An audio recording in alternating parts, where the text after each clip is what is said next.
première fois, depuis le début de notre périple en Grèce, nous nous trouvions enfin face à face, non pas avec des Albanais, des descendants turcs ou leur mélange, fruit de l'occupation tardive détestable, mais avec le vrai type grec classique que nous convoitions depuis si longtemps.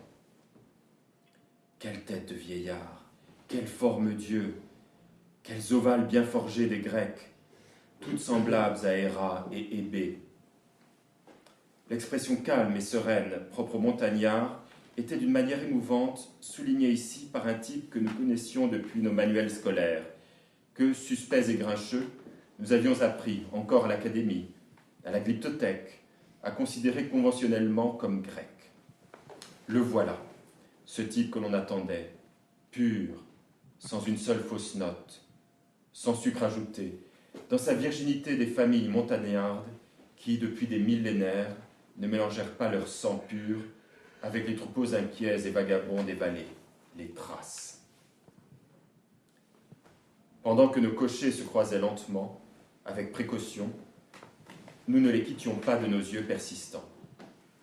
Sur le chariot, sorte de vaste arbaque caucasienne, traînée par des bœufs blancs aux longues cornes, une grande famille était assise, 5 ou 6 jeunes filles, 2 adolescents, 2 vieillards qui tiraient de concert sur les rênes. Les filles, grandes, aux yeux noirs, un rien basané, avec des petites têtes serrées fort par des foulards noirs, attachés comme des turbans, étaient assises et laissaient pendre leurs jambes robustes, dorées par le soleil, nues jusqu'aux genoux opulents, d'une perfection si rare qu'une larme de ravissement me piqua le nez.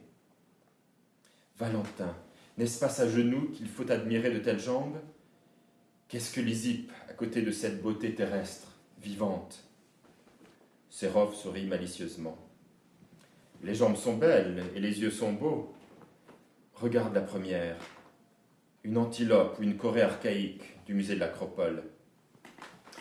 Quel dommage, à l'instant elles vont disparaître. On ne les verra plus jamais, de telles filles. Adieu les statues pour les siècles.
Mais avant de me coucher, tel le duc de la Cavatine de Rigoletto, dans ma chambre minuscule et étouffante, j'ouvre largement la fenêtre, qui, elle, n'est pas de théâtre.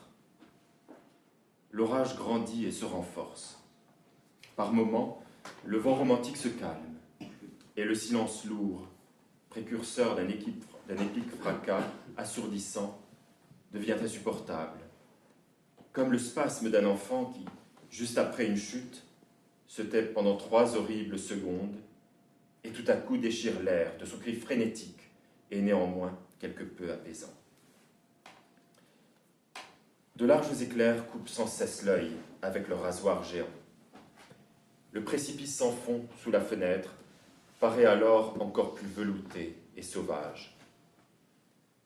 Il y a un cauchemar atroce, véritable torture dans lequel tu n'arrêtes pas de tomber d'une hauteur effroyable, dans une profondeur noire et inconnue, et ton corps est titillé jusqu'à la nausée par le sentiment de l'absence de sol sous tes pieds.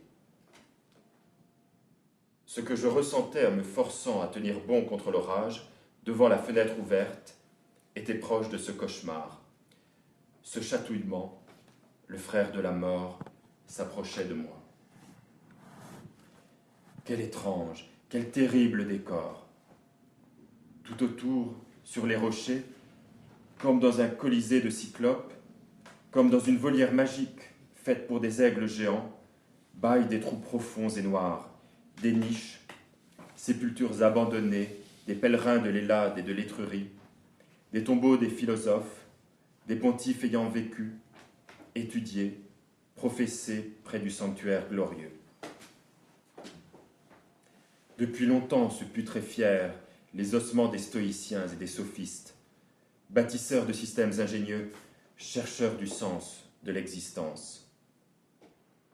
Mais toujours, comme il y a 3000 ans, au printemps, Zeus tonne au milieu de la volée d'aigles effrayés par les éclairs.